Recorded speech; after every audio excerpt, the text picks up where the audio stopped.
Alrighty. Good evening. Here it's early evening in Central Florida, but if you're listening to the podcast in the morning or the afternoon, welcome to the Sunshine Reformer Podcast. Thanks for joining us. My name is Greg. And I'm Gabriel. And today we have a special guest. Obviously, if you're watching on YouTube, you can tell that my lovely wife, Amber, is sitting next to me. Say hello. Hello. It is Amber one of two. Yes, my wife is also group. Amber, and we didn't know that until we started talking. So it was funny. So there's Amber 1 and Amber 2. Oh, so I get to be Amber 1. Okay, that's fine. I mean, context or whatever. It's because I'm the oldest, right? Exactly. So she's on the show today because I'm going to kind of do a little bit of an interview to you, even though I know most of what you're going to say. But I just figured I'd have her on because before she met me, 8 years ago. Wow, you guys are old. 8 years. Jeez. We're really old. I know. We met almost 8 years ago. Yeah. Yeah. 7-ish. Between 7 and 8 years ago. Yeah. Before you met me, you had never shot a gun. Nope. You obviously had never considered owning a gun. No. And everything that you've learned about guns has been within the last 2-ish years. Yeah, pretty much. And but now you carry a gun. I do. Which, if you would have asked me that 3 years ago, I would have been like, hell no. Yeah. So that's why she's here, is to kind of tell her story on how she used to think about guns and what you currently think about guns and how that's changed. I know that I had a lot to do with that, obviously. But you can just kind of tell your own side of the story. And we're going to go over that. We're also going to go over some of the nefarious goings on that's been happening in the gun world with regard to the ATF. We might throw some other political stuff in there depending on how much time we have. But that's going to be the theme of today's show, or the two themes of today's show. Sound good? Yeah. Hey, we should start out with what we're drinking, because I noticed everybody's drinking something. I probably have the most. It's true. Blend. And I listened to our podcast, our last episode, a couple days ago. Not that I do that all the time, but I do that every once in a while. And I noticed that I forgot. I mentioned it. I was like, "Oh, I'll go over the beer I'm drinking," and I totally did not do that. And it happens to be the same beer that I'm drinking today. So we'll just. It's makeup day. Say it's makeup day. We're making up. Take two. We're making up. Exactly. So today I am drinking Sam Adams Winter Lager, which is not local to Florida at all, but it is tasty. And it's a lager brewed with orange peel, cinnamon, and ginger. It's festive. We don't get a lot of reminder in Florida that it's winter a lot of the time, other than right now it's kind of chilly. It's been really cold this last week, so oh my God, yes. So there's no Christmas well, I guess sometimes there are Christmas palm trees. But I mean, But it doesn't look like Christmas. Traditional Christmas trees down here, all that kind of stuff. So I just decided to go with something more festive. Very refreshing and very tasty. Thank you to Sam Adams for making good beer. Here. You want to say what you're drinking, Gabriel? I'm drinking America's oldest lager. Bland Yingling. After my experience in Savannah, drinking all of those different types of beers, I am. Yeah. And also us getting our own brewery in Palatka as well. I'm just so turned off of Yingling at this point because everything else is just so great. It's a fucking $3 billion a year industry now. Oh my god. For good reason. Yeah. So I'm just Craft drinking beer- Yingling craft right beer now. But in the future, I hope to have some of the local stuff. Right now they don't sell like small cans. They have like their own little canning thing. So you can buy the can and it's like absolutely massive. It's I don't remember the actual size, but it's like like a crowler. Crowlers. yeah, crowler, and it's huge. So it's like completely unrealistic for any normal scenario, unless I don't know, maybe you're partying or something. Unless you're me and I just drink it anyway. I say just drink the whole thing while you're sitting on the couch. Yeah, whatever. Have a good time. No shame. No shame. And Amber, what are you drinking? Not anything alcoholic, but it's just a Kirkland branded cold brew coffee. Nice. Shout out to Costco. But yeah, and Columbia, not the cocaine portion. But it's actually really, really good. Yeah, this is good stuff, and it's inexpensive for, it's an 11-ounce can. I think it works out to like less than $1 a can. Yeah, I think you're right. Some of the Costco stuff had always surprised me. Like they're like cheap, like self-branded, like toilet paper and paper towels were like really good quality always. Yeah. So we love Costco. Some of their stuff is just really good. I think that they have, just in general, they actually have quite a, I don't want to say like leftist or like whatever, but like their business practices are very much in line with, socialist stuff. They have stock sharing for all of their employees. So as soon as you get hired, you start earning stock in the company, which is really cool. So it's like 100% employee owned, basically. They obviously pay, their wages in general are much higher than most state and national minimum wages. So I just like supporting the company. I think they do a great job, and they did a really good job with like handling COVID. Yeah, too. Yeah. They were like, as soon as like those CDC guidelines came out, like we went there like, of course, like everybody else, like looking for toilet paper and other stuff, and they were like, fuck you, like if you come to my store without a fucking mask on, get out. GTFO. Yeah. Well, that's dope. I mean, not a lot of places are doing that. Even places like Walmart, like a comparatively also big like retail chain, they're not doing anything. Like in Palaca, they started and then they just kind of like gave up after a couple months, and they're just like, whatever. Yeah. So they're really good. We like Costco. Yes. But anyway, so moving on to the subject of the day. So I'm gonna. Well, do you want to just kind of tell your not so happy story in the beginning, and then we can kind of go from there? Yeah, I can do that. So just kind of how you perceived guns before you knew me, and then we can start on how we got back into guns. I mean, before what happened that I'll get into happened, I never even really thought that much about guns. Like, it just wasn't even on my radar. I didn't really care either way. But right a few months before we met, a friend of mine that I grew up with,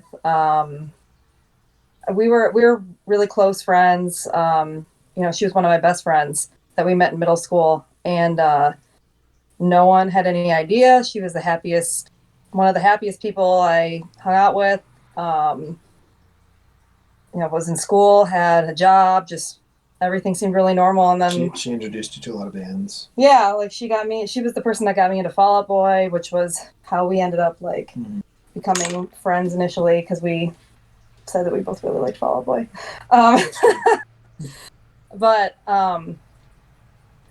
Yeah, just everything. She was a great friend. Like, everything seemed really normal. And then all of a sudden one day, like, I get a text from a mutual friend of ours saying, like, what the heck happened to Sarah? And I was like, what are you talking about? She's like, go look on Facebook. And everyone's just saying, like, I'm sorry to hear what happened. Like, rest in peace. I'm like, what is going on? So it took a couple days for everything to kind of come out. But it turned out that she just out of the blue, like, called another one of our mutual friends, left her a voicemail and basically said, like, I love you. Like, take care of your daughter, because our friend had a kid at the time, like a really young kid at the time. She's like, take care of your daughter. Like, tell her I love her, and like, I'll see you again someday. And like, that was it. And she went to the only gun range that exists in Metro Detroit that I know of. Yeah. And rented a gun by herself and just shot herself. And that was it. And after that, I was just really anti-gun. And, you know, for good reason, but also just because I really didn't know or want to know at that time, like, anything else about guns. I just knew that, like, my friend, it was too easy for my friend to go into this place and rent a gun and do that to herself. And it was really tough. Horrible. Yeah, it was really tough. And absolutely horrible. next week, we're actually coming up on like the anniversary of that happening. Right. So it's been about 8 years now. Yeah, it's not easy to talk about, or even like when Amber first told me that story. You know, because I obviously more now and more since I bought a gun, and even beforehand when I was looking to buy a gun, I did a lot of research into, like, you know, statistics and what you know, gun violence and all that kind of stuff. And it is, of course, well, it should be widely known that suicide is the number one gun-related death. Like, as far as gun-related deaths go, like, suicide's number one. By like a long shot. By like, I think like it's 2/3. It's 2/3 of all the gun-related deaths. Yeah, so it's a big deal, and it's obviously, you know, the way that mental health is handled in this country is not anywhere near where it needs to be. And it's not treated properly or effectively in any way. And so, thank you. But when you hear stories like that, which is kind of humanizes it and makes it more. It's just the dog. That's fine. You know, having a personal story like that from somebody, especially who I know and love, and it affected you in such a horrible way, it really just gets you thinking about, you know, how important not necessarily laws are, but just, you know, just how important the healthcare system is, and how important education is, and all of these other, like, social issues that we talk about, as, you know, what being a political podcast and everything else that we talk about that affect our society. It's just really, really important to hear these stories and to take them into account for how it affects everybody and everyday people and stuff. So, and I think for me, at least, like, I didn't even think about, before that, I didn't even think about, you know, people doing that type of stuff to themselves. And when you know, you would hear stories on the news about, like, oh, well, this guy, you know, ended his own life, or, you know, whatever. It's like, well, there had to have been signs, you know, someone could have helped him. And initially, like, when it happened to Sarah, like, that's what I thought. I was like, well, I could have done something. Like, I should have done something. But then, you know, through time, you kind of start to heal, and you realize, like, there were no signs. Like, right. Everything was normal. Right. Suffering in silence, so to speak. Yeah. And I'm not trying to, I mean, we're covering a lot of stuff here, you know, mental health and specifically with regard to firearms. It's hard to, and I know that, Gabe, we've put, like, trigger warnings and stuff at the top of some of our podcasts, which we should probably do for this one too. Yeah, I was thinking about, I might have to record a separate little portion here. Yeah, but it's just not an easy thing to talk about, and it's really, like I just said, it's just really important that this stuff is talked about, though, and in not such a hushed way or like whatever. Like don't think that talking about suicide is sensitive, or you know what I mean? Like it's just it needs to be talked about more, and more people need to be made aware of how stuff like this affects, you know, people and stuff. But then I think too, it makes it difficult because I have friends, and I believe it's just purely because they're kind of like me, where they just like they don't know, and honestly, they don't where they're at in their lives. Like they just don't really want to know about guns and like the culture about it, and like how people, you know, can carry guns for self-defense, and like you don't have to be just like a Trumpy, like crazy person, you know. And I have a lot of friends like that, and I think not talking about, you know, guns in that way, and just only, you know, listening to what the media tells you, like, oh, there was another mass shooting and this happened, like it makes it harder for people to understand like why, you know, you Right. might want to carry a gun every day. Well, and that's the thing is there's so many different facets to gun ownership. That's the thing though. So we're talking about mental health. Mental health is the reason why people kill themselves. You know, Right? It's not the gun. It's not the gun. Mental health is also the reason for mass shootings. You know, typically, self-defense is what I believe more in general.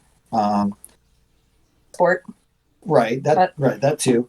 But from a practical perspective, I carry a handgun for self-defense, but it's an unfortunate collateral issue that suicide exists because of guns and mass shootings and all this other stuff that happens. And that to me is more of a failure of society than anything else. Right. And it did take time for me to understand and like just come to terms with the fact that like if it wasn't her going to a gun range, it would have been something else. You know, like she was in that mental state that that's what she was going to do. She would have chosen another way. Right. Yeah. And like it's unfortunate that ended up being what happened, but like the gun wasn't the cause. Right. Yeah, and that's what I think a lot of people have trouble separating. You know, different methods or taking their aggression out in some ways with regard to like mass shootings or whatever. Because homicide, I mean, that happens too, of course, but that's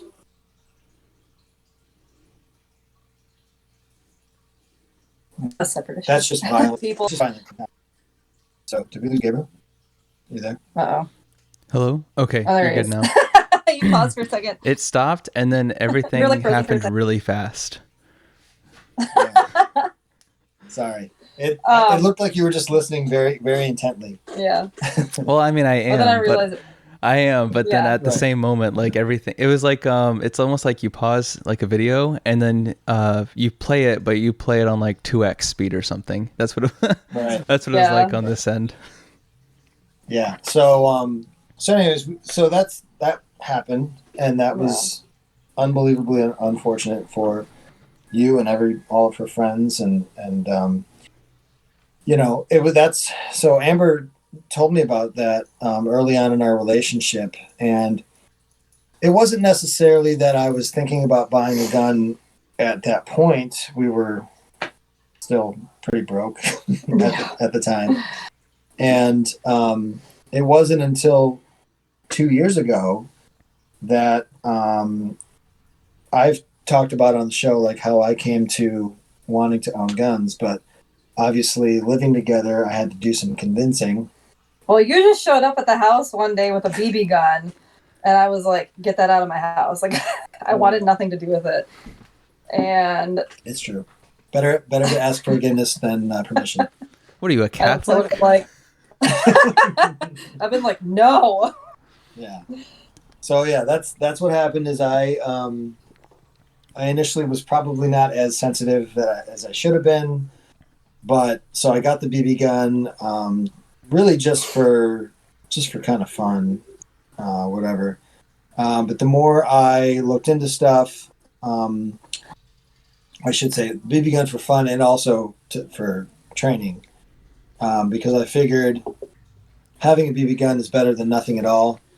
And I wanted to explain to you why I wanted to get a gun and doing it in a way that was, sensitive to your situation. And that's basically how I went about doing it, was just educating her. And you would be like, come on, just let's try it. Like, just try shooting it one time and see. Yeah. Well, I did explain to you how, in a sensitive way, that, your friend was obviously hurting, and if it wasn't a gun, it would have been something else. And that's not the thing that you need to blame. And that guns, when used correctly and in the right way, can actually be a really effective tool for self-defense. We live in Florida. It's easy to get guns here. Right. And that's what I was kind of getting my point to, is that. And you agreed with me, of course. And so we started, well, you can tell the story. I'm telling the story. Go ahead. Well, just basically we just started, we just, with the BB gun, used to just shoot it every once in a while. And then I think you just one day bought a Groupon at that, really podunk gun range. And we went there. I don't even remember the name of it. When she's saying a ho-dunk gun range, it's just like, oh no. I've been to one of those recently. I was like, this place looks like it should, the building should have been collapsing on itself. It was just no. It was terrible. It's right across the street from the Orange County Jail also. Oh yeah, it was a bad area, but it was cheap. It was cheap, yeah. So was that the first time we went? Yeah. Oh, wow. I was terrified. Yeah. So I forgot. That was the other thing. So right around that same time, my mom. You went with your mom before we went, right? Right. Yeah. Okay. So my mom, she became unwell, and I mentioned it before. She recently passed away, but at this time, she was in the beginning of her. She was starting to become sick, basically, and just not be well anymore. I think she had just recovered from her first fall. Yeah. And she wanted to spend the day with you.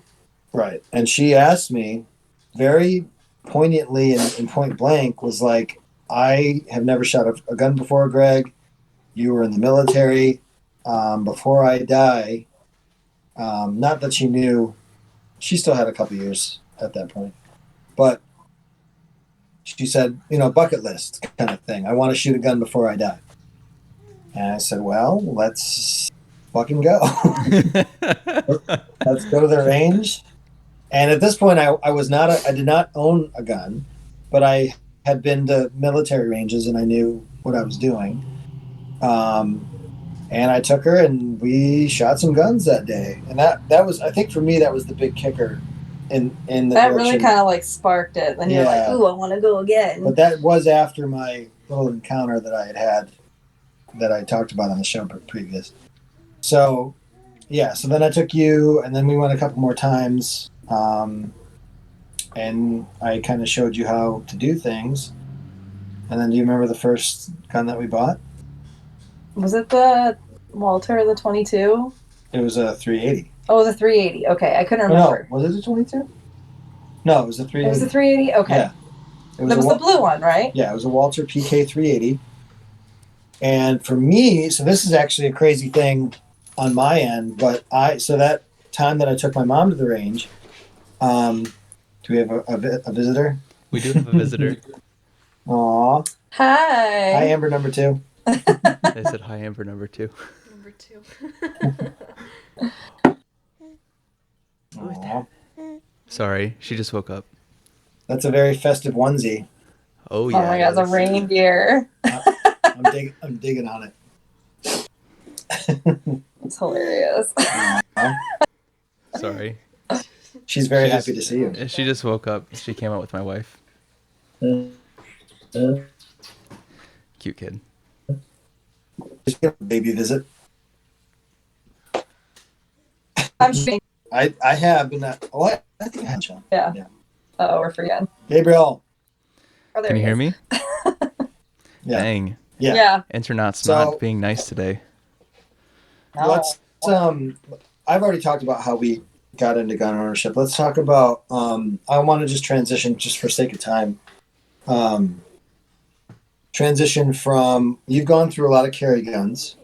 Yes. Um, Mostly because I think, and this isn't any fault of yours, but you kind of like look at carry guns, you're like, well, I want to carry these guns, so like you carry these. And it's like, it doesn't work the same for like men and women because like Right. And that's fashion actually is different. right. That's actually something Gabriel and I just mentioned when you were gone, is how, about the amount of toxic masculinity around guns, and like that's kind of what I wanted to move into. Oh. Is the guns that I've suggested for you. The thing that I was going to say just before your lovely child showed up. Sorry. That's okay.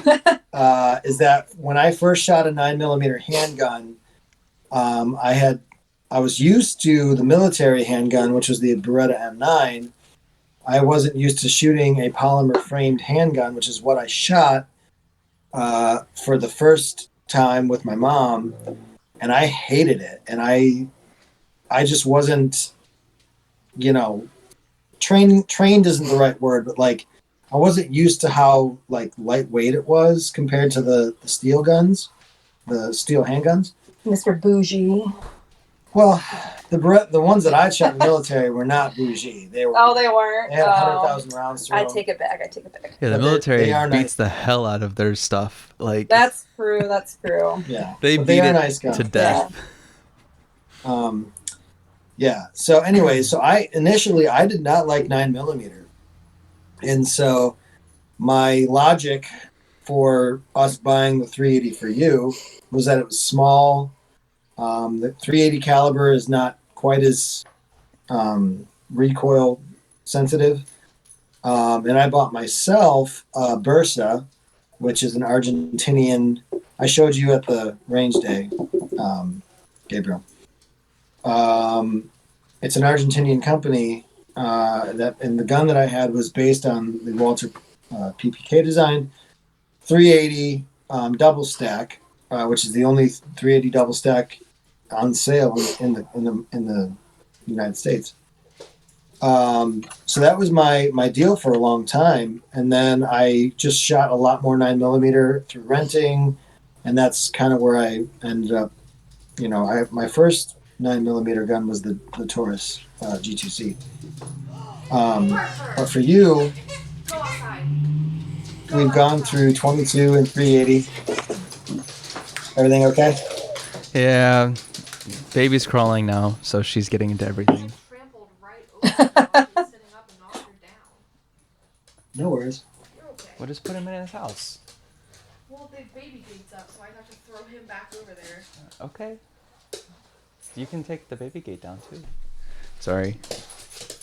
Okay. 2 kids, but one of them is stupid and the other one is a baby. So one No doesn't worries. I like understand that. what the other one's doing. One of them is stupid. Yeah. Well, that's the dog. Yeah. Smartest, dumbest dog I've ever known.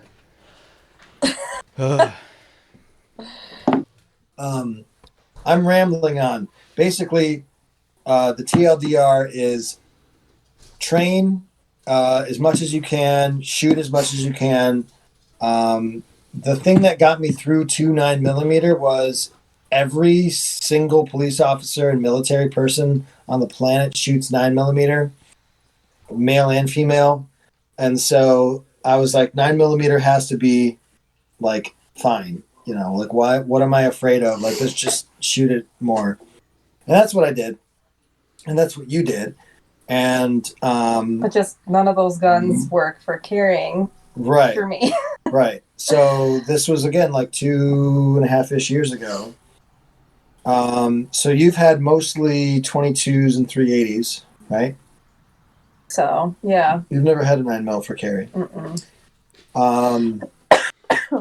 So right now she carries a Ruger LCP2. And it's okay. What, do you have that with you? I don't. I left it in the other room. Oh, I was going to show how small it is. It literally fits in the palm of your hand. It's a very tiny, like 7-round. I think it's 6 or 7. Yeah. 6 or 7 round single stack 380 handgun that she carries in her purse. It's not fun to shoot, but no, it's not fun to shoot. It's not meant to be shot like, in an IDPA, like let's have like a good time situation. And so that's the other thing I was going to say is you went to a concealed carry course. Yes. We both went together. Yes. And she got her concealed carry permit. I, being a military member, didn't have to do that, but I had to wait the full 60 days or whatever the fuck it was. Yeah, it took forever to get my license because government shut down. Yeah, at the time the government was shut down, and I got it in like a week. Yeah, it took almost no time at all. Yeah. So we did all the training, and through education and everything else, now you carry a handgun, and we're going to try to get her a 6-hour P365 for her next gun, because I think that's the best. Really, in all honesty, I wish I could carry as I so eloquently named it, the pimp gun. Mm-hmm. The pimp gun. Smith & Wesson M&P. It's just the M&P EZ. It was the 381 that I had, but it had a gold barrel and like a gold trigger and a gold grip safety. Yeah.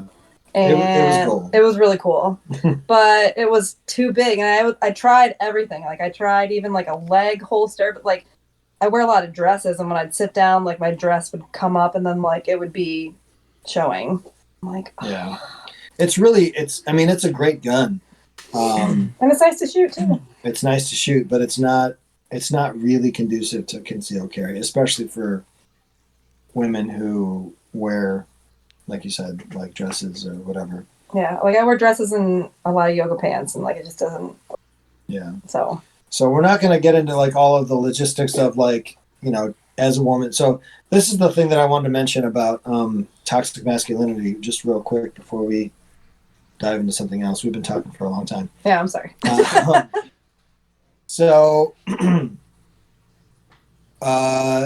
with regard to guns and women in general, the thing that I typically like to say is that guns are gender neutral, right? When guns, and if you want to really say objectively, the Glock platform has been around for I think almost 40 years. The polymer frame striker fire platform, that hasn't changed in a long time. There's obviously been different sizes and stuff like that. So, but when Gaston Glock designed that gun with his little team of Austrian people or whatever, he wasn't thinking, "Oh, I'm going to design this gun for 25-year-old men with a specific hand size." He made it for the masses, and he made it so that anybody could shoot it, basically, man or woman. So the big thing that really annoys me is that a Glock is a man's gun, or just enter any name of any gun is a man's gun, and this is a woman's gun. That's just not the case. Men and women have different sized hands. My friend, and I hope he doesn't get offended, my friend Joe in Michigan, he's got small hands. I would say they're on average, compared to the average person, they're probably a little bit smaller. They're smaller than mine. Like we compared one time. I was like, put your hand up, and yeah. Yeah, they're smaller than yours, and you guys are about probably the same height. Yeah, we're probably about the same height. But then there's also, I've met women with bigger hands than me. So what I'm trying to say is people are people. It doesn't matter what you are, like your build or whatever. People's hands are different sizes and shapes, and there is a gun out there for everybody. Typically, doesn't depending on your hand size, really, that's what it comes down to. 9mm is pretty controllable with training. It doesn't matter how big or small of a person you are. Same thing with rifles. AR-15s are easy to shoot. Doesn't matter if you're a man or woman. So that's my whole thing, is that I hate it when any type of firearm is recommended to a woman for whatever reason.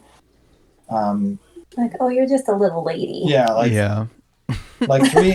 Oh, you don't need to shoot that 45. Here's a 380 or a 22. Yeah. 380. Oh, you want just a 22? Right. We'll get you a nice color. Yeah, and that's the other thing I think needs to go away is like pink guns. Well, for the reason that they're just suggested for women. Yeah. If you want to be a man and have a pink gun, Go for it. Live your life. I don't care. But yeah, it just perpetuates the stigma.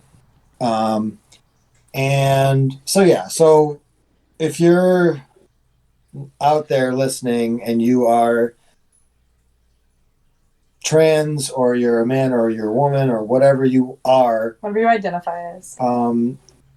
don't let that kind of propaganda sway you one way or another. If you want to buy a Glock 19 or a Glock 17 or something like, full size, like this is a full size Canic 18-1,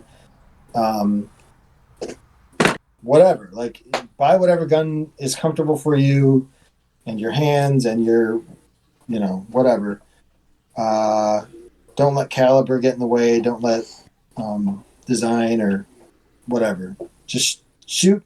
The thing that I tell people in general is just shoot a lot of stuff to kind of get a feel for what you like. Find out what you like. Yeah, and I guess that's pretty much it. Yeah. I don't know. So that's why, like, I've never told Amber to not get a gun for any reason.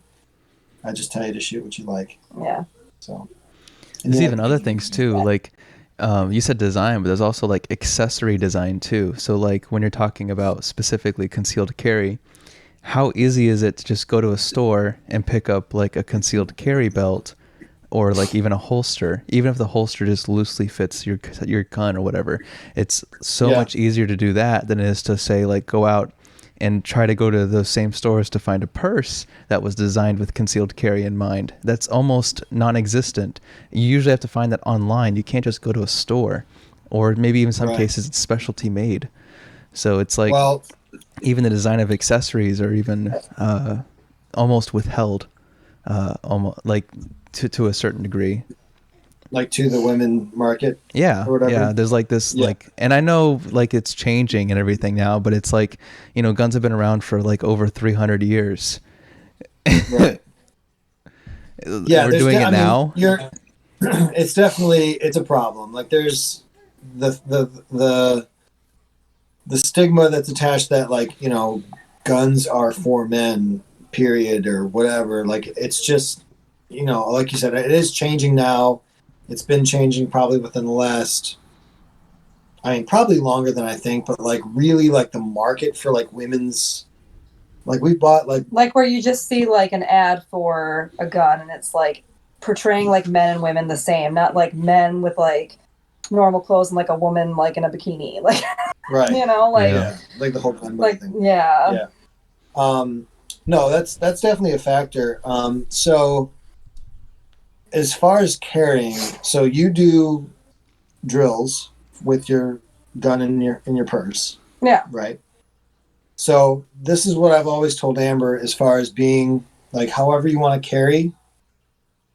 I have no problem with purse carry because I've seen YouTube videos of women doing sub 3-second draws from their handbags and then shooting on target from 7 yards away with an LCP2 or other like smaller concealed handgun.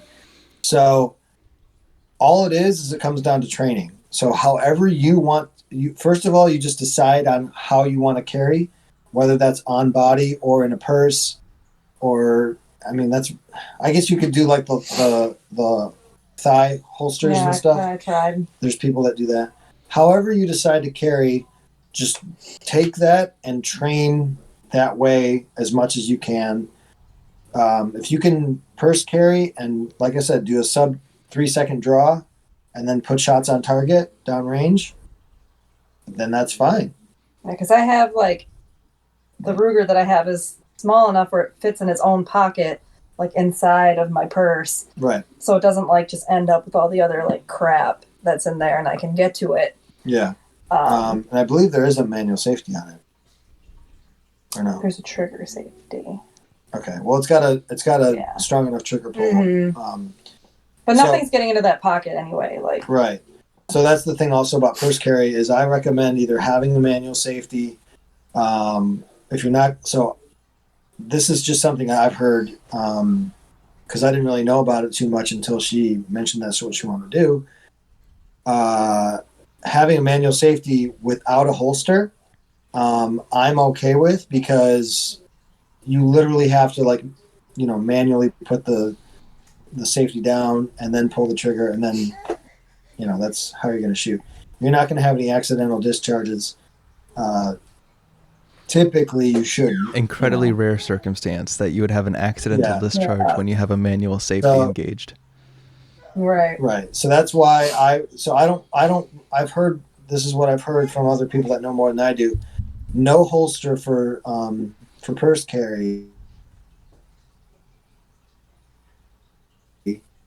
Unless the whole grade of the bag, I know that they have to, but that's kind of the whole thing is like, if you can cover the trigger guard or have a manual safety, which the P365 does have, they have a version of that.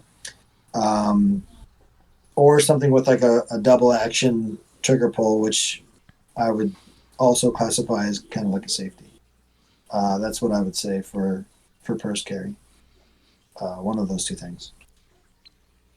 That's just what I've heard. Yeah, no, I agree. I don't know if you guys got this, but when we took our concealed carry course, there was there were a couple examples for like women doing concealed carry stuff, and they had even some examples of where women like were shooting through their purses, and they brought up the needing for like a typical like pistol to actuate to go back and forth on the rail slide. Doesn't exactly work when you're trying to shoot through your purse if the circumstance was the case that you couldn't just draw it, you could just pick it up and like pull it. So I've seen a lot of recommendations through that, at least, where you could go with like a revolver or something. But I don't know about, because then you don't have any safeties really on like a revolver that I'm aware of. Yeah, I don't agree with shooting through your bag. Okay, fine. If you're pinned down and it's like your only option, and that's your only option for getting away or saving your life or whatever, fine. But in practice, I would not recommend training to do that. Like I said, if you're well, you'd be destroying destroying purses very, like very, each time. Yeah, that's a lot of money. It'd be quite expensive. Yeah, that's what I keep saying is that you train like you fight. So if you train properly for self-defense, you should have enough wherewithal. Hopefully, in most self-defensive encounters, you wouldn't have to be that close to somebody or whatever. If that's what you have to do, that's what you have to do. That's fine.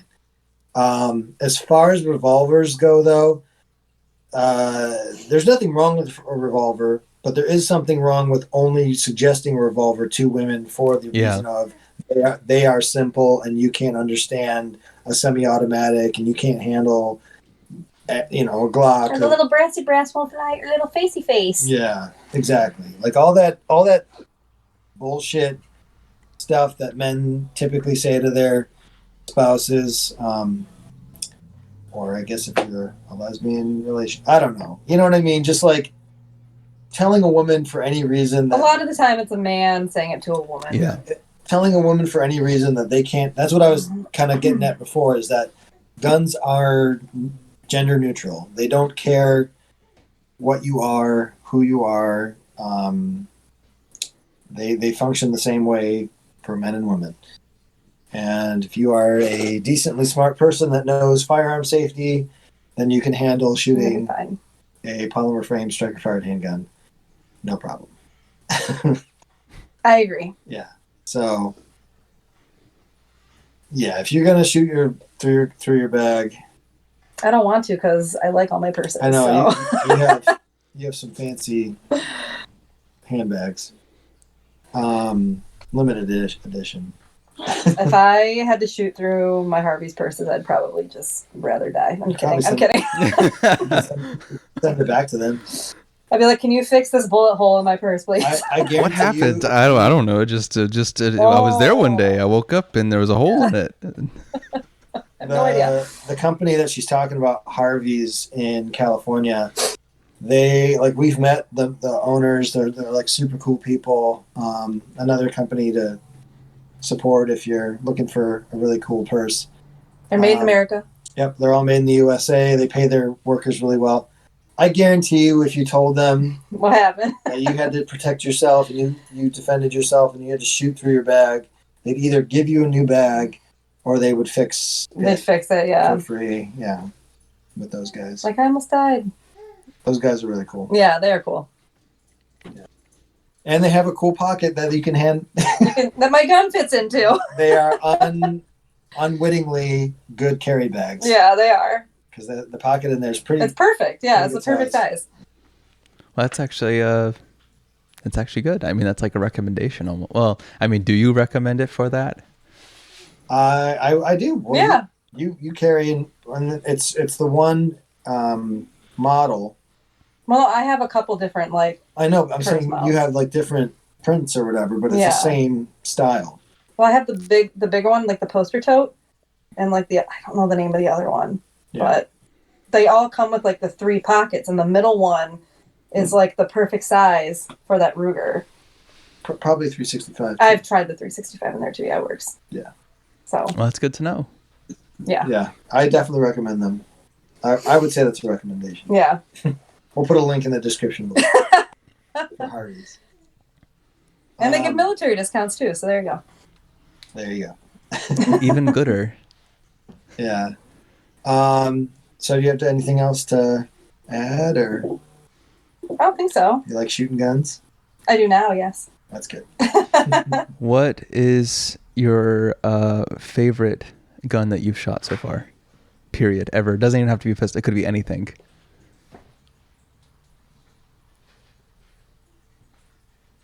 I know we've talked about this. What? I'm just drawing a blank. Where was it at? It had to have been one of Keith's. He had some cool guns. Yeah. Yeah. I just don't. I was like so new to guns back then. I don't remember the Oh, names of them all. the 22. He had that really cool, that Mark IV. Mark IV. Yeah, I really liked that one. So that's a Ruger Mark IV. I've talked about him before. Our friend Keith, who passed away, unfortunately, also, he was the old president of the Liberal Gun Club for the Florida chapter, and he had like 50 guns. Yeah, he had. His AR, and he did his own gunsmithing, so like his AR-15s were like Really nice. smooth as butter. Like they were just very nice put together. But he had a really nice Ruger Mark IV, which is a 22 caliber handgun. But he also had a suppressor on it, so you could shoot it without hearing protection. That's awesome. And it's pretty awesome. Yeah. That is so And liberating to not have to wear headphones all the time. Yeah. Like in Florida, like the swamp ear that I get from wearing headphones. That's so annoying. Yeah. I hate it. It looks like a James Bond like spy gun too. Like it's a really cool looking gun. And honestly, like it wasn't the best shooter, but I really liked his Kimber. It was just really pretty. Yeah, he had a Kimber 380. For those that don't know, Kimber is like a 1911. That's pretty much all they make is like 1911 style guns. and they make like a micro series, which are like little baby versions. And They had one that it was some kind of iridescent, like blue. Yeah. It was that was his carry gun. Yeah. And that's what his wife kept, that gun, which I believe is legal in California, because she lives in California now. Probably, because I don't think it held very many rounds. It was like a 6 round. Yeah. Or something. But it was really cool. Yeah. So yeah, that answers that. Yeah. You like our AR-15 too. I do, yeah. Yeah. It's pretty.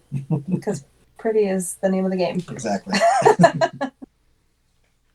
So, yeah, I guess we can kind of call it there. We've been talking for a long time.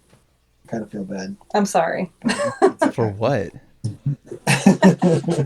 This is well, we usually try to cover a couple different things. That's okay. I mean, we were kind of planning this for like a little bit now, because I know this was brought up like a while ago. So, I mean, there's always room to expand on it if you guys want to, but I don't want to overstep on anything. Well, that's okay.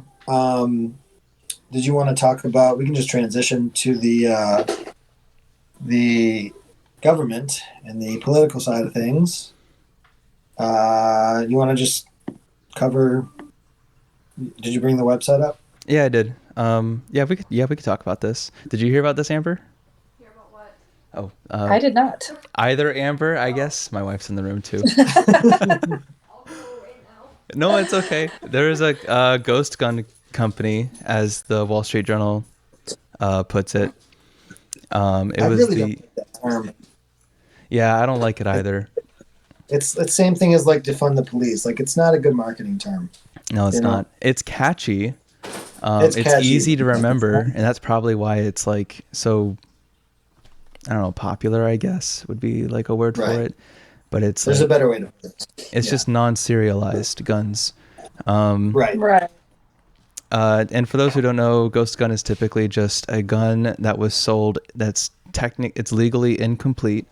Usually it's the lower, depending on what is it, the ATF standardizes a specific part of each gun that can be sold, and that part has to have the serial number on it. Right. That's also what you need, that you can only purchase through an FFL. Yeah. Usually it's the lower. I don't know of any guns where it's like any other part, but I think it's pretty arbitrary that they just decided like, oh yeah, it's going to be the lower. I don't know why.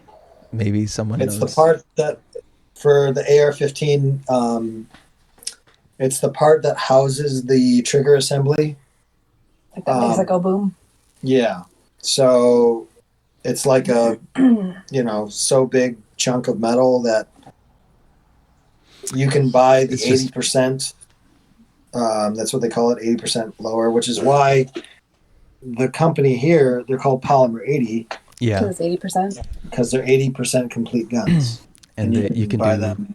you buy the non-serialized 80%, you finish it yourself, and technically you've built your own gun. Right. And as long as you're not distributing it, or selling it, you don't have to serialize it. If you're just making it for yourself, you can have a non-serial gun. And you don't have to have like a firearms manufacturing license or anything. Yeah. You can because technically you can just get a pipe and a bunch of other materials and just kind of like throw gunpowder in the end of it with a bunch of projectiles and make that go off, and that's technically legal to make too. You probably shouldn't, Right. but Right. but that's like what a ghost gun is. But they rated for a very specific one, the buy build shoot kit, which was supposed to be the handgun. So they didn't go for everything. They just apparently went for the handgun. I don't know why specifically just that. Well, Polymer 80 only makes handguns. I thought they did. I thought they had AR-15s too. They might make AR lowers, but I should say that they're known for their pistol build kits. Okay. So Maybe it's because there's more tighter restrictions on like pistols in most states. Maybe that's why they went for like pistols specifically.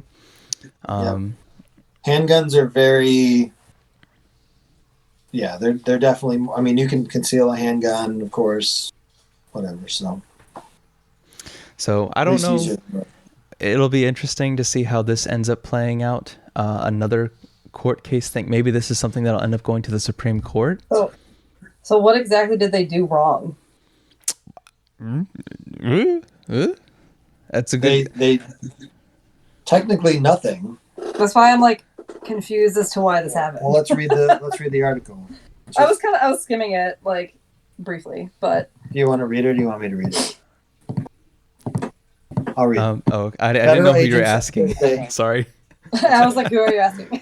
federal agents on Thursday raided one of the nation's largest manufacturers of ghost gun parts, a sign that federal law enforcement isn't cracking down on kits that allow people to make weapons at home. The raid target, Nevada-based Polymer 80, is suspected of illegally manufacturing and distributing firearms, failing to pay taxes, shipping guns across state lines, and failing to conduct background investigations, which, again, you don't have to do if you're not selling firearms. Technically, they're not selling firearms. Right, they're just selling like kits. The components. Right. It would be like if I Components. manufactured every component to a gun or any item, and I sold all the components, but I didn't put it together for you. Right. So, Well, I saw like there was a part down here where they were like, oh, some 16-year-old like killed 2 fellow students at a high school with like a ghost gun. And at the it's bottom, like, they yeah. say it's because the warrant. Well, the warrant application says it's because they can be assembled into fully functional firearms in a matter of minutes. But also, like, this is what I don't get. You could just buy all of those things separately and have them all in front of you and do the same thing in a matter of minutes. Well, that's not true, though. Because with the Polymer 80 kits, you need to have, like, at least a drill. And Yeah, you so can- like that would be one of the components of manufacturing it, wouldn't it? You could just buy you could have everything that you need and you just put it all in front of you, and then by the time you have it all in front of you, as if you were to have a kit, you would just have it up in minutes, so to speak. Well, you have to drill out, like, certain areas of the thing, though. I mean, it would probably take me, like, an hour. Well, yeah, to do we're everything. us mortals would take us a lot. Like, I've never specifically done this before. Yeah. You need but- some, like, machining or, like, you know. So with these kits, like you have to like do some machining to like build Yeah. the Yes. gun.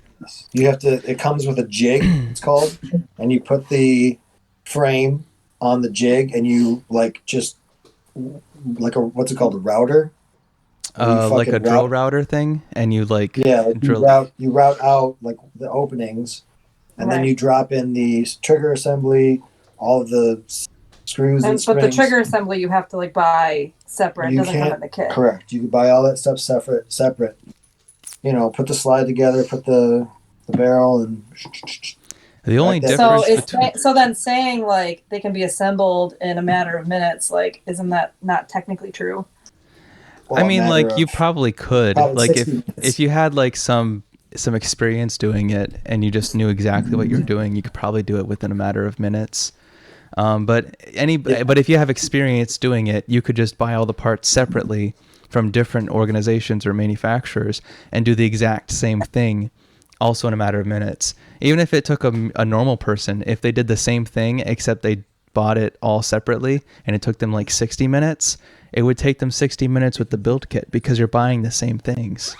So Right. Right. So it's not really like this company's fault that people are able to do this. It's just people have certain skills and Well, they're making it available, though.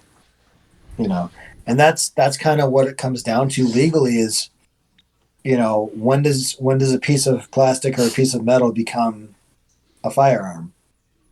And obviously here they've been doing this. I mean, for years. if what they're doing like is technically like within, you know, Well, that's why the ATF, they're trying to change. yeah. I mean, they For can't really, you designations. can't really like say they're like in trouble until like the ATF like changes the law. this is almost like let's just say 100% of people in the United States smoked marijuana and it was legal. Like, there wasn't, and legal in the sense like there was no laws on it. It just doesn't exist. And then one Right. day it's like, okay, marijuana is illegal. That means your entire population of people is just a criminal became now. a felon. Like, Yeah. and this is like, it almost feels like So- that's what they're trying to do, except they're like That's skipping pretty a much what step. they're trying to do.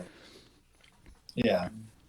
And that's the other, I don't know. I mean, this is a little bit different, but have you heard about like the whole SBR thing also? I haven't. I think we were wanting to talk about that a while ago, and then we just got caught up in politics or something. Yeah. So I don't exactly know. Like it was a couple different jurisdictions. I don't know if it was just states or whatever, but the ATF was trying to change their description of a pistol versus a pistol versus a rifle. And there's a company called SBA Tactical, which manufactures braces, and it's either a brace or a stock, which would be, the two terms are pretty much interchangeable, but they kind of do the same thing. But a brace is supposed to be on a pistol and a stock is supposed to be on a rifle. So that has to do with like the 9mm AR9s that are, if they're 7.5 inches or whatever, it still functions like a rifle, but it has a shorter barrel, so it's not a rifle. Mm-hmm. It's this So whole, it's kind of like skirting the line in a bit. yeah, so SBA has been, I think that's the name of the company, SBA Tactical. Wouldn't a better, I don't Or know. SB Just Tactical. SB Tactical. Yeah. This might be my ignorance coming through, but wouldn't it just be a better idea if you want to define things like this and be so like surgically precise about your definitions? Wouldn't it just be better to like say like X caliber at muzzle velocity Y equals what we would consider a rifle? Because am I wrong in saying that a rifle would have a higher muzzle velocity than like a pistol, just because of the length of the barrel, even if you have the same round going through it? Yeah. So this is I've talked. Well, me and you have talked in private about like if it was President Gregg making the gun laws. Mm-hmm. So I don't even care if I get flack for it or whatever. President Gregg, I would have a national training standard for firearms ownership. And I would break it down into handguns would be, I would break it down by, I think you're right. I think I probably would break it down by caliber. Actually, I might break it down into if something has a stock, it would be considered a rifle, but there would be a class for that. So if you wanted a handgun, which you hold in your hands, Mm-hmm. the second you put a brace on it, it becomes a rifle, and then you just need to take that class for training, because in my opinion, that's Because you're trying to seek the stabilization that you would typically get of a rifle.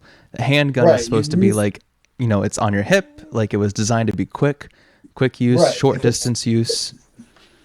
Yeah, you use them for different things. Mm-hmm. Even though a 7.5-inch AR9 technically is considered a pistol, I would say no. I would use that term, short barreled rifle. I'd probably go up to about 10 inches. Anything after 10 inches is a rifle. Anything before that is a short barreled rifle. I'd probably say it's the same class though for training purposes. Or maybe you could have different levels. You could have like an introductory rifle course that goes over like, just kind of touches on a bunch of like basic kind of surface level knowledge about rifles. And then you'd expand from... Yeah. Anything you have to shoulder, I would say, is in that SBR or rifle category. Shotguns would be a completely separate category though, because there's different ballistics there and there's different uses for those for a shotgun. Even the AR-15s, no, I'd probably still categorize AR style shotguns in the rifle class. Anything you have to shoulder That's I don't know. I'd have to sit down and figure it out. But to me, that's whatever you're using the gun for. So shotguns are different than uses than for center fired rifles, cartridges, but also pistol caliber carbines are the same sort of Maybe style. you could define optimal range use, like the range distance that you'd be going out to for an optimal scenario. Well, but if you're Jerry Mitchellek, you can shoot a handgun out to 500 yards. But that's not Decent optimal.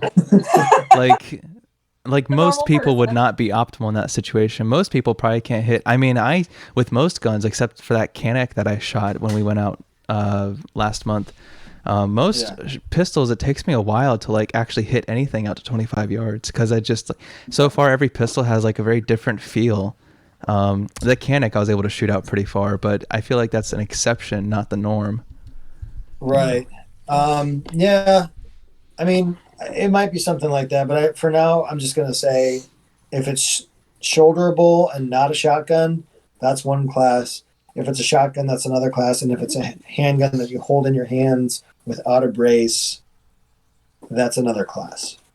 So 3 different classes. And that's probably how I would do it.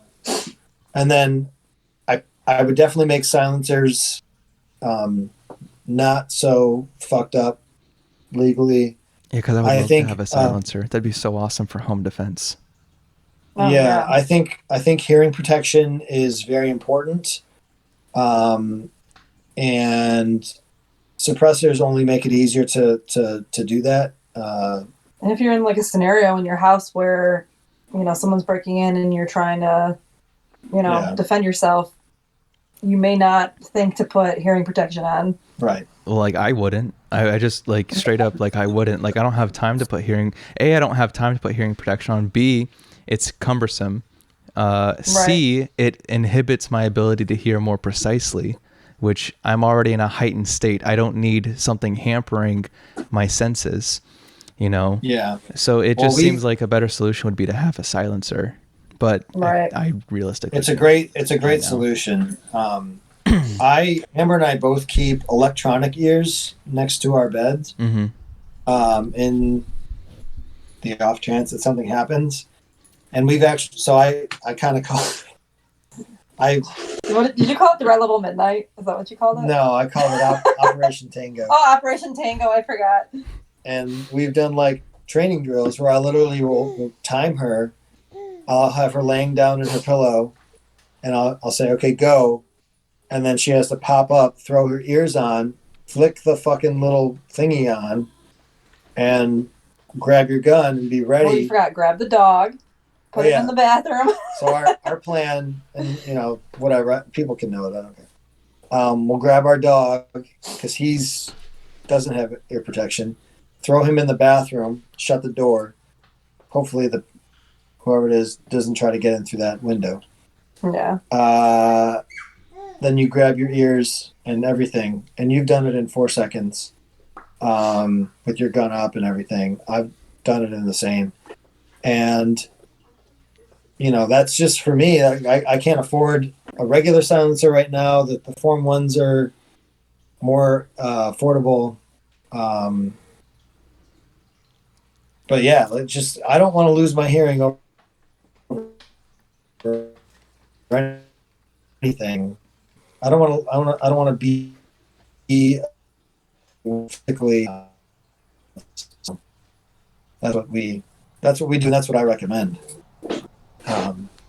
Get some electronic ears. Yeah, they're really good. They're not expensive. I have some, or I should say, less expensive than the Professor. I have some. I guess my thought process is, at least mine, they only have the one microphone on one side, so I don't get stereo sound. That I only hear things more intensely from one side, so it'd be hard for me to I'm thinking, first of all, I don't have a lot of house to cover. I have 1,400 square feet. It's all one story. I don't have a lot of house, and a lot of it's pretty, I wouldn't say streamlined, but living quarters in one section, and then non-living quarters are in the other section. So it'd be pretty quick to find out and go through to see like where everything is located. And I'm thinking at that point, with having more precise hearing, because I don't have stereo headphones again. I don't know. I'd take the L on like a couple shots. I've already screwed my ears over anyway. I have tinnitus, so I'll send you the link of the ears that we have. They are from Amazon. They are Chinese as fuck, but they work. Not the last time that I went to the range, but a couple times ago, I wanted to just test my theory of like what it would be like to shoot an AR-15 with. So normally when I go to the range, I put either foamies in, or I actually have a set of wireless earbuds that really wrench into my eardrums or my ear canals, and they kind of do that suction thing, and they're in there good. And then I throw my electronic ears over that, turn it all the way up, and then I can actually hear people talking, but also when the guns are going off, I'm protected. In a panic situation, in a defensive situation in the house, I'm only putting the ears on, the electronic ears. So I went to the range and I was like, well, how fucking actually loud is this going to be? Because I'm used to putting in doubled up ears. And I shot like 5 rounds just with the electronic ears on, and it's loud, but I can obviously still hear, and it's not going to damage my hearing, I don't think, in any way. You could. Actually, I don't know how you would measure that. I don't know. You'd have to Nah, that'd be too difficult. That'd be too difficult to try to measure like the difference between the two. Yeah, I don't know. Curious what the difference is. It's loud. It is loud. But Yeah, it's still loud. It's still to the point where, and that's the other thing too about the electronic ears, is everything else around you is amplified. Mm-hmm. So you can hear stuff that's happening around you, but as soon as the gun goes off, it blocks the sound. Anything over like 80, I think anything over 80 decibels, it'll block that noise instantly, and then you can hear everything else. They're really, really nice. It's just a cool innovation that they've come up with. Yeah. So that's because without that, I feel like I'm just in my own bubble. Can't hear anybody. Right. I'm just. Can you say that again? Can you say that? What? And I forget that a lot of people don't have the electric ears, and they really can't hear what I'm saying. I charge my ears every night. I plug my. Sorry. Yeah. So they're. LOL. I think they're like $40 on Amazon. I don't even think they were that much. Maybe they're 30. Yeah. I don't know. Still, that's not too bad, because mine I got from Gander Mountain before they closed, and they were 25. They're worth every penny, in my opinion. The ones at Walmart suck. Do not get the ones at Walmart. The padding is so thin. It basically doesn't wrap around your ear, and they do a really bad job at blocking a lot of the noise. Yeah. So the passive ones will block. The passive ones will block the sound for sure, but then of course you can't hear anything else either. So I'll send you the link, and if if you got the extra money, just buy them. Well, I gotta buy that. I gotta buy that scope probably next month. Can't do it this month. I mean, scope or saving your ears. I don't know. Oh, I want to start going hunting. I want to start getting some of that. Yeah, you were saying that. I know. I want to go hunting too. I want to go hunting. I want to only hunt invasive species. I don't want to hunt any native species. There's enough people who hunt native species. I'm here for that. Yeah. When do you want to go? When do you plan on going? Well, first of all, I need a scope, and then secondly, I'd like to go with. I've never done it before, so I'd like to go with someone who's actually gone hog hunting a few times. We could just figure it out. I don't know if that's a good idea. Maybe we could take a hunting course or something, and that'd be a good start. And then maybe we can try to source somebody. I think we just have to find the land that you can hunt on, right? Legally, you have to have a certain license or nope. For invasive species, you only need permission. Invasive species, you only need permission from the landowner to hunt. You literally need nothing. It is like the least regulated thing I think I've ever heard of in the United States, ever. You do all the research, my dude, and you let me know where to be and what day to be there, and I will be there.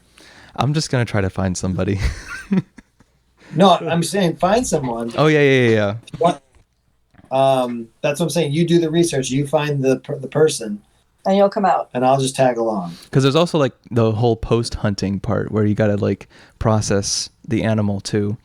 And I've never done that outside of biology class. So I've taken down a sheep before, kind of. I helped dispatch and field dress an Afghani sheep. So I've always been around the whole farming thing, but I've never participated in the animal processing part. You know, like I've helped my friends and even like the school and stuff, like with the hogs or the cows and like in really like whatever scenarios. But as far as like, oh yeah, it's time, like I've never been part of that part of the process. Or at least like directly involved. Indirect involvement always was a thing, like standing by, like, or watching it happen or whatever. But that's not really the same as like doing it, you know? Yeah, like getting in there and doing it. Yeah. I mean, if you wanna one day run a leftist compound, you're gonna have to know how to fuck up some animals for survival. For survival, it's just saying. us out there. In case the second Civil War happens, we're gonna need to know how to It's do gonna all be a that stuff. skill that you have to have. Well, there's a lot of pigs in the United States, so do you know that wild pigs cause $2 billion of damage, and half of it is farm damage? So $1 billion is like other things, like infrastructure, ecological damage, other accessory property damage. People get hurt from wild hogs because they're not like passive creatures. they're pretty aggressive. No. Or they can be at least. Right. But $2 billion. I know. It's so much money.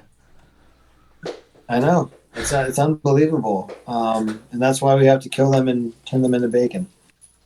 Which I'm okay with. Well, I love bacon. it's like there's no native species anymore to like actually kill it. There's nothing hunting it. So Right. Because I think, I'm not too sure, but I think wolves were all the way down here. I know bison were definitely down here. And there's no way a fox is going to take on a wild boar. And I don't know if coyotes are even possible or able to do that. So aside from humans hunting them or natural events. I bet you a Florida panther could handle it. Oh, true. Oh, man, I totally forgot that we have a big cat here. Yeah, no. It's not. They're super rare. Like they're almost extinct, I think. Yeah, they're endangered. They would not be a reliable source of control. Big enough alligators could take down hogs too. I've seen that on the internet. Yeah. There's a video. Well, I don't know if you want to go. If you're animal sensitive, you might not want to watch it. But there's a video. I think it might actually be Georgia. I don't think it's Florida. But there's a boat of tourists that are in. I think it's like a swamp boat, and the tour guide is attracting this group of hogs towards the water. And in the water, there's an alligator just chilling, and the alligator just goes after one of them, and just takes it down. The pig starts, squealing. Of That's course. a bad day. It's nature. Nature. But it shows that alligators will eat the fuck out of a hog, no problem. Yeah. Well, if it's a big enough alligator. Oh, we have crocodiles here too. Not so far up north, but they got them down in the Everglades in Miami and stuff. The Everglades. Yeah. Mm-hmm. Yeah. So crocodiles will eat them too. Yeah. So, and that's something I actually learned. I didn't even know Florida had crocodiles, or even in the United States. That was mind blowing to me. It's the only place in the world that has alligators and crocodiles. Yeah, Really? I think that's true. Because the only Oh. other place that has alligators is China. It's a Chinese alligator, and it's really small. They don't grow to be very Really large. small. Yeah. And I don't think they And have then- crocodiles. No, they have caimans and I think they're called gavels or gravels or something. I just know the only reason I know all this is because I literally just listened to a podcast called Ologies, and they did a podcast on alligators Oh, okay. just like a couple days ago. And then they're all, of course, in Australia. They have crocodiles, which and Africa, the Mhm. Nile crocodile. But crocodiles are way more aggressive Oh, yeah. than alligators. Alligators just don't really give a shit. They're just like, let me Right, they're eat just and kinda don't touch lazy. me. Right. That's all I want to do. Let me eat and don't touch me. That's all I want. You can like jump. You can like. I wouldn't recommend it, but like you can jump on their backs, and if you grab their snouts and just like squeeze like with your hand, Hmm. they can't open their mouths. back Yeah, up. because they evolved to clamp, but they didn't evolve to open very well. Right.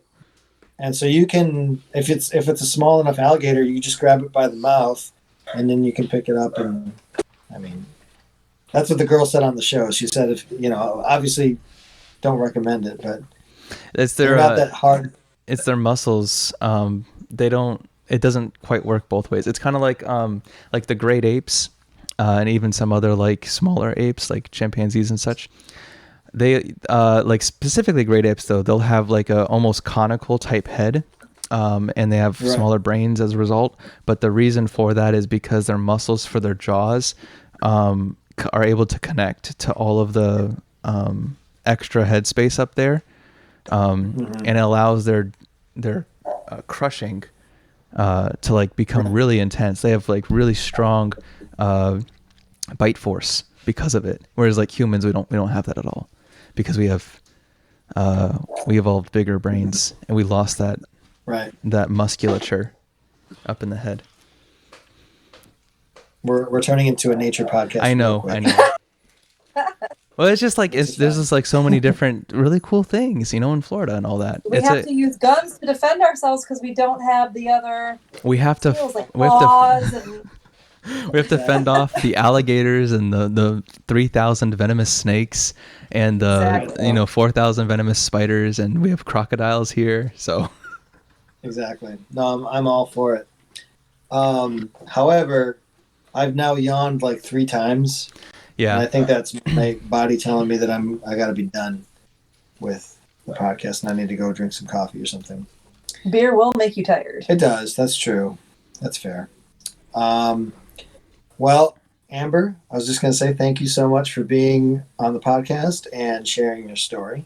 Thanks for having me. And thanks for coming on. Gabriel, thank you for your questions also. I know we've kind of jumped around and we've skipped a couple of weeks or whatever. I think after we'll probably do at least one more For Christmas. before Christmas. Mhm. And then I think starting in 2021, I want to get back to doing weekly. Yeah. I've been really lazy about getting our social stuff going, so that's another thing I want Well, to it's work like on this more. month has been so crazy, dude. Like I know. This is like so insane. So It's just been really busy. It's been going by like so fast. I know. But definitely starting in 2021, like I want to really take things a little more seriously with content and coming up with a little more organized recording days and stuff like that. So yeah, get back on our schedule. But it's always a pleasure to see you, Gabe, and I hope you have a good weekend. This is wonderful. I always enjoy it. Yeah, me too. So we are on Instagram. We are on Twitter as Sunshine Pod, I believe. That's the Twitter, right? Yeah, it's like that, or Sunshine Reform Pod or something. Oh yeah, we'll have it all linked below. Character limit. We got limited, so Yeah, and we'll update, of course, when we put out new stuff.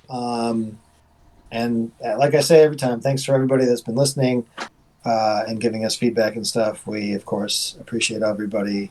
That's why we do what we're doing, is to reach people. So Oh, I think it started cutting out for you. We'll do another. I guess that's it for now. I'll leave it there. All right. Man, what is happening with the internet today? It's Friday night, so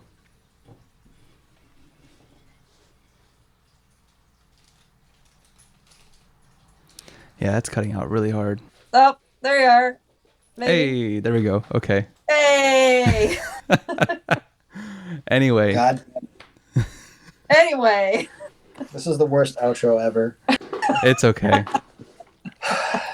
It's okay. I'm gonna go drink some more. Thanks for listening to the Sunshine Reformer podcast. I'm Greg. And I'm Gabriel. Bye, guys. Bye.